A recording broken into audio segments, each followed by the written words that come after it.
Hello, um, welcome. My name is Sal, and I hope that over many regular podcasts I will be doing, I will be sharing all manner of information to do with everything, anything and everything that is to do with health, spirituality, what makes us work, um, our psychology, the nature of creation, and a whole lot more. So for now, let me just share that who am I? Well, who is anybody? I am a personality, but clearly there's a lot more to me, like there's a lot more to all of you. Um, my life has been one to do with healing since very early on in my life. The need to find out who am I, what is life all about, is there any meaning in life? So it's been a lifelong search. And to that end, I've trained in all manner of psychotherapy, acupuncture, and a whole diverse range of healing modalities, so called. When I was 60, I retired because after a lifetime of training and practicing all these different modalities, I wasn't good enough. 35 years worth of work, and I just wasn't good enough. And I knew this. And what I didn't know is why I wasn't good enough. I wanted to be good enough.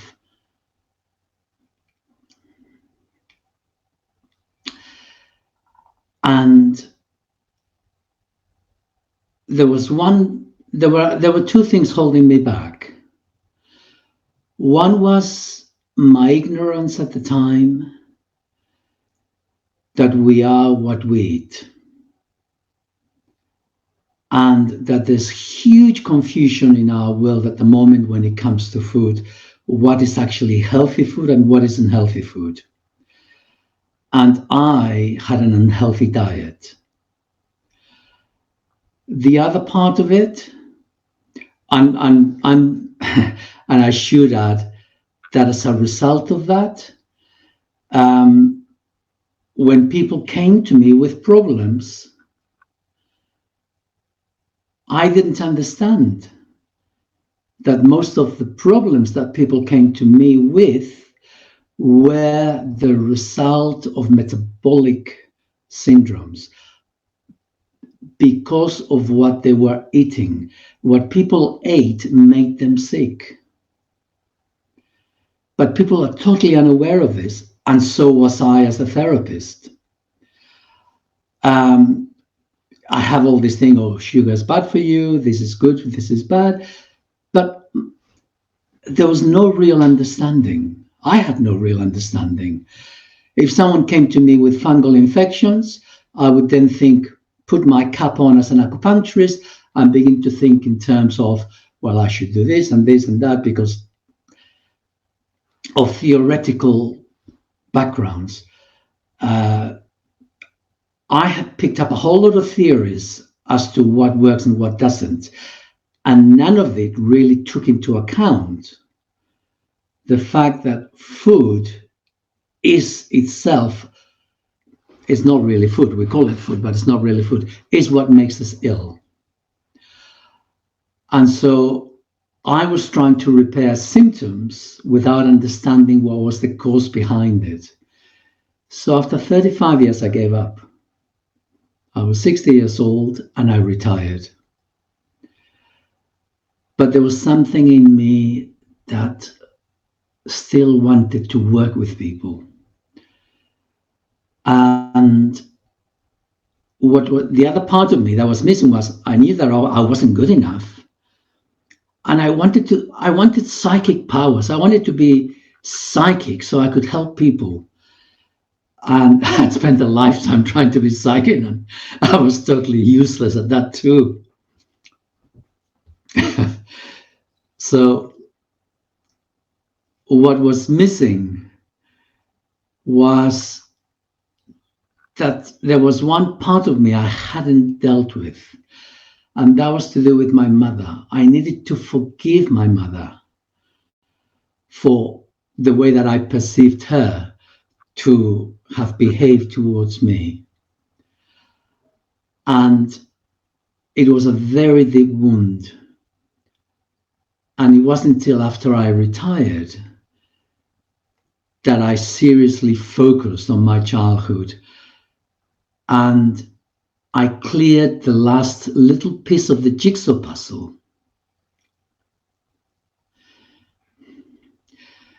That was holding me back.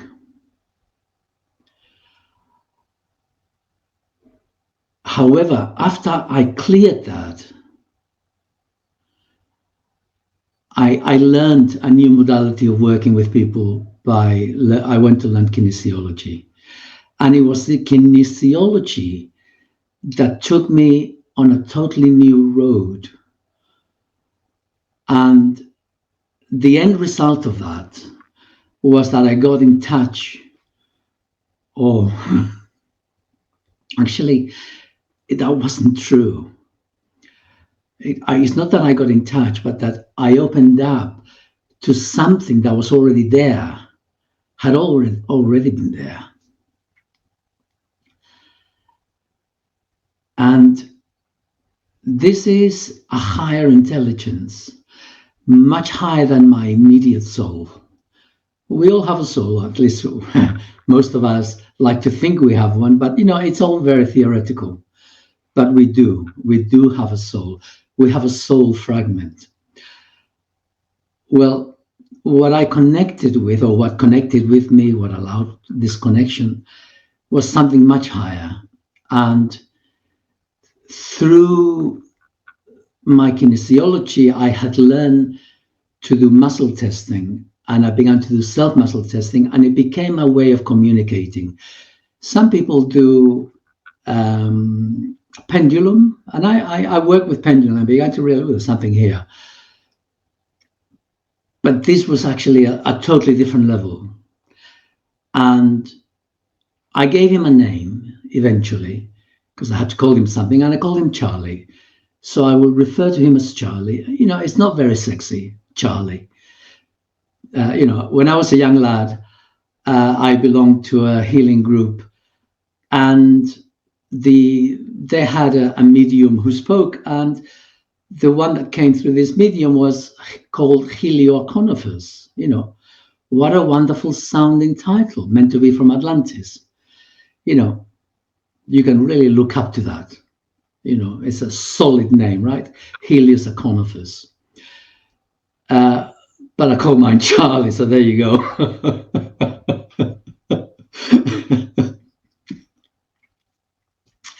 So anyway, Charlie began to work with me, and he began to open up my psychic centers, and he began to help me in all manners of ways. And he began to help me to heal. And so I gradually healed, thanks to him. And then I began to realize that he and I could work together with other people. And so I began to help other people by acting as a go-between. And then I learned that I wasn't limited by space, that Charlie and I could work with people in other parts of the world.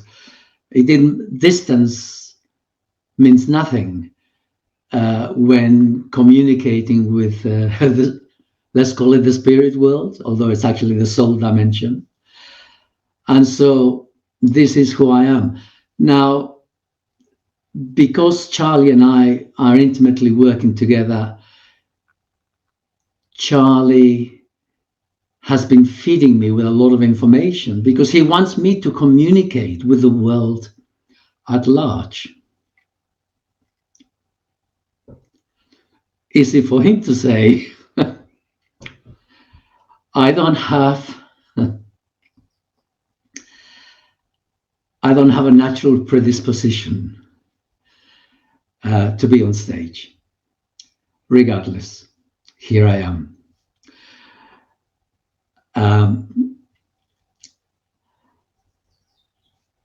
So that's all I will say for now. That he wants me to communicate, and he wants me to share a whole lot of information related to who we are, what makes us tick, what is the nature of the world, what is the true nature of reality, because it is not as you have been led to believe by many. There are many people who've got close to it, but they're fragments of the truth. Now, you could argue that what Charlie shares with me is also a fragment of the truth. I wouldn't argue. But it is a bigger fragment of the truth than what it's out there. And I hope to be able to share all of this with you as time progresses. For now, let me share that a little while back, I did an experiment. My wife and I, she joined in this. And the experiment was to boil some rice and then put it in jars and find out if you label the rice with different headings, what difference does it make? So let me share the experiment with you, and then I'll come back at the end. Let me see if I can find it live. Many of us have heard or seen the experiments to do with water, where you pour the love into the water and then it changes its structure in some way. I thought I would replicate this with rice and cook the rice, put them into jars, and this is the result. This is day 18, and I hadn't gotten around to getting rid of it. But if you see, they're now all really quite yucky. It doesn't really matter which one you look at. They're all quite disgusting. Even Lovey Love here is beginning to look way past his best. But surprisingly, the one where I put my hands on it, and this may be a total coincidence, I'm going to redo it. It hasn't got a single piece of fungus in it, not a single piece. And it's not even yellow at the bottom. Well, maybe a hint, maybe a little hint, but I can't really see it. The first time I did the experiment, the rice had been left with the lid closed for 24 hours. I wasn't quite sure about it. I've redone the experiment. This time I have left the rice exposed after cooking for 24 hours to allow more of the spores to get into the rice. This is the second time I've done this. And the rice has now been out for just over a week, about 7-8 days. And if you look at this one, you can see the discolorations of rottenness. There are different types of cultures which have grown in there. So this one is meant to be hate. That's just hate. This one just has a label of neutral. And you can see that it's also, sorry, you can see that it also has discolorations. Interestingly enough, this one only has a green culture and possibly a hint, just a tiny hint of yellow, of a yellow bit at the bottom. You can see there, just a tiny hint. Whereas the one to do with hate has got everything. It's got the green, it's got a red one, and it's got a yellow one. So there are 3 different types of spores which have landed here and they're having a heyday. This one is meant to be love. I mean, I'll be honest, I didn't put much love into it. But you can see that it's got a certain level of disturbance.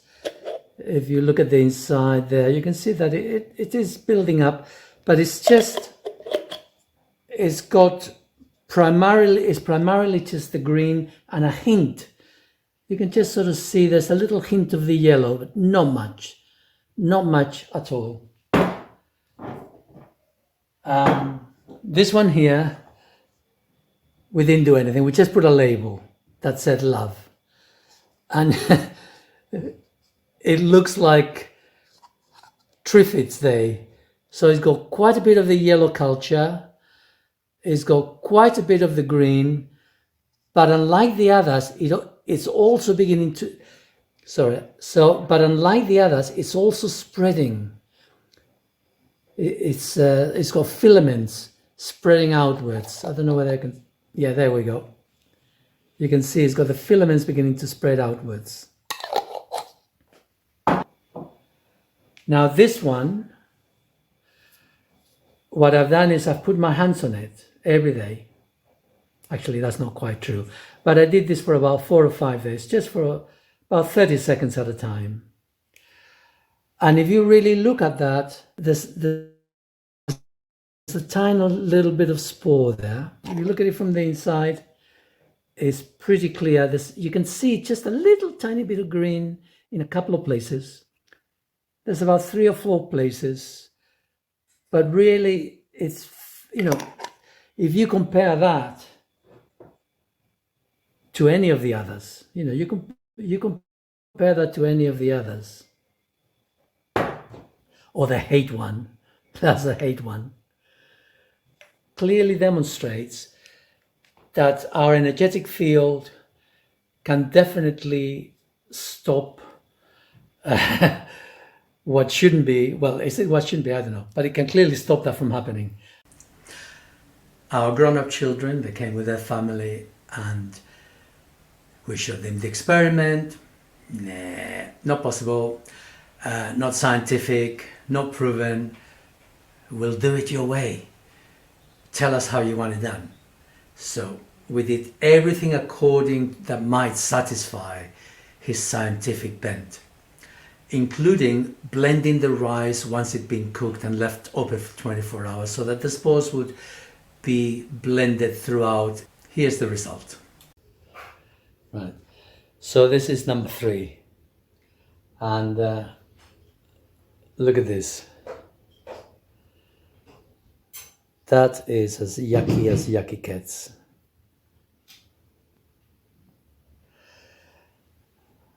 This one, middle one here, this is the neutral one. It's not so bad. It's got a few, you can see. And this is the one where we put our hands on it and send our love to it. It's got a little bit, just a little bit there, just a little bit. And on the bottom, just a fraction of yellow, just a fraction. And oh, there's that little bit there. So there's just a tiny, tiny bit. Now you compare this one, you compare how clean this one is with this one, in which my wife has been sending her negativity to it. Don't cross her.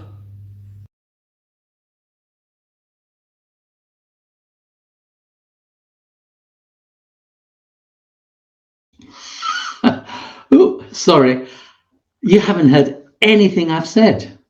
You've heard nothing I said because I had the microphone off. Whilst the other thing was off. Right. So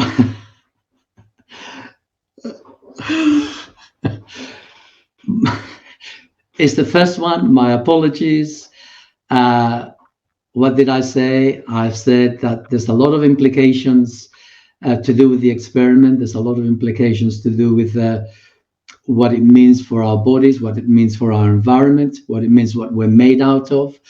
And next week, Astrid and I will discuss this and really talk about the implications and what it means and what we can do, because there's a lot. That experiment may not seem like much, but there is a lot in there to be opened up, looked at, dissected, and to be learned from.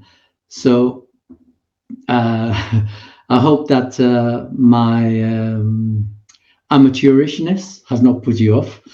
And please come back next week whilst Astrid and I discuss this. Anyway, be here next week. Bye for now.